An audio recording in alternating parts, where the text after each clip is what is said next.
Have you ever found yourself just scrolling?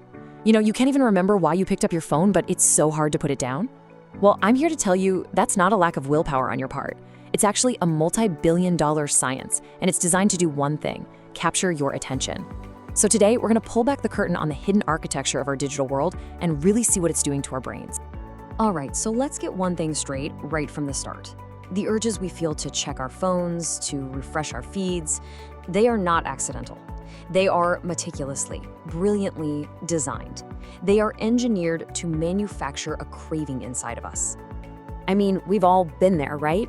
You feel that little phantom buzz in your pocket, or you have just a few seconds of downtime, and your hand automatically reaches for that screen.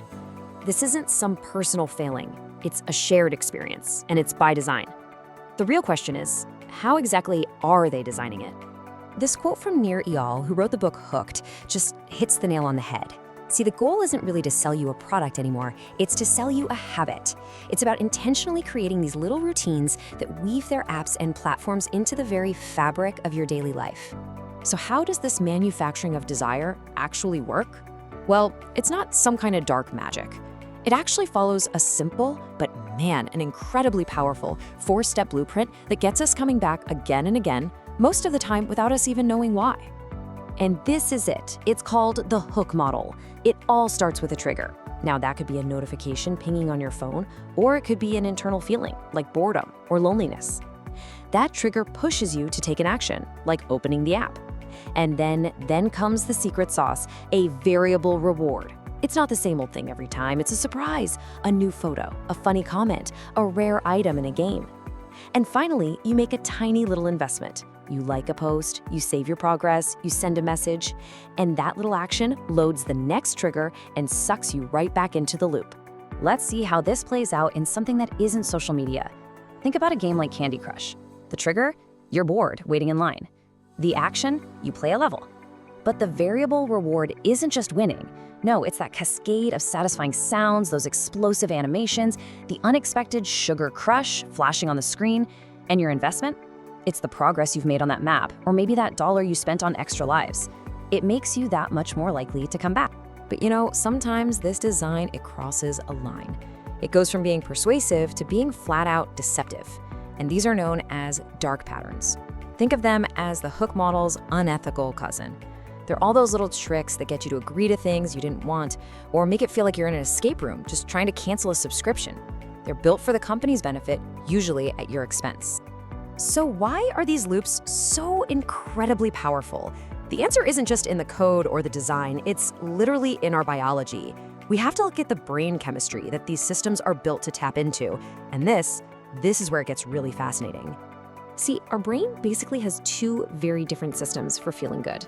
On one side, you've got dopamine. That's the molecule of short-term pleasure, of always wanting more. And on the other side, you've got serotonin, which is all about long-term contentment, genuine happiness. The entire digital attention economy is built to stimulate just one of them. Can you guess which one?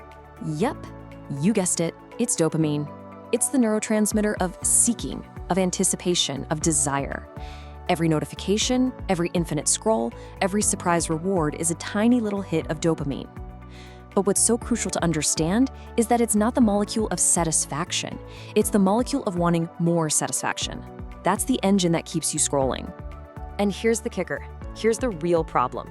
An economy that's built on delivering these constant, easy dopamine hits can create a serious chemical imbalance. Our brains get so used to these quick rewards that our serotonin system, the one responsible for real long-term well-being, it just gets neglected. In fact, there's research that suggests overstimulating dopamine can actually push down our serotonin levels. We're literally trading contentment for cravings. So what's the actual price we pay for living in this world designed for dopamine-driven pleasure instead of serotonin-based happiness? Well, the cost is becoming clearer and clearer, and believe me, it goes way beyond just wasted time. This number, honestly, it's staggering. Research from MIT professor Sherry Turkle shows that empathy, our ability to understand and feel what another person is feeling, has plummeted. And why? Because empathy is built in those messy, nuanced, face-to-face conversations, the very things our devices are so good at interrupting. This is a direct consequence of chasing dopamine online instead of cultivating the serotonin that comes from real human connection.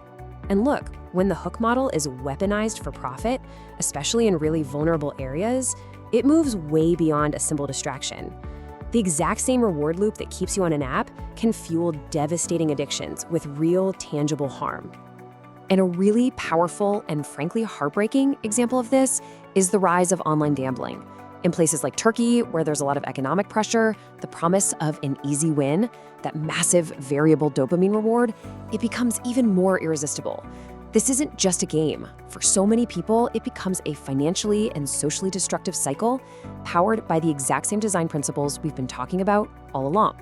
Okay, I know this all sounds pretty dark, a little bleak, right? But here is the good news. Understanding how the machine works is the absolute first step to taking back the controls. Once we know the playbook, we have the power to make different, more intentional choices. Dr. Robert Lustig, who's an expert on this stuff, proposes this amazing framework for actively cultivating serotonin, for building real happiness. And notice something about these 4 C's? They are the exact opposite of what the dopamine economy sells. Connect in real life. Contribute to something bigger than yourself. Cope with stress through actual practices.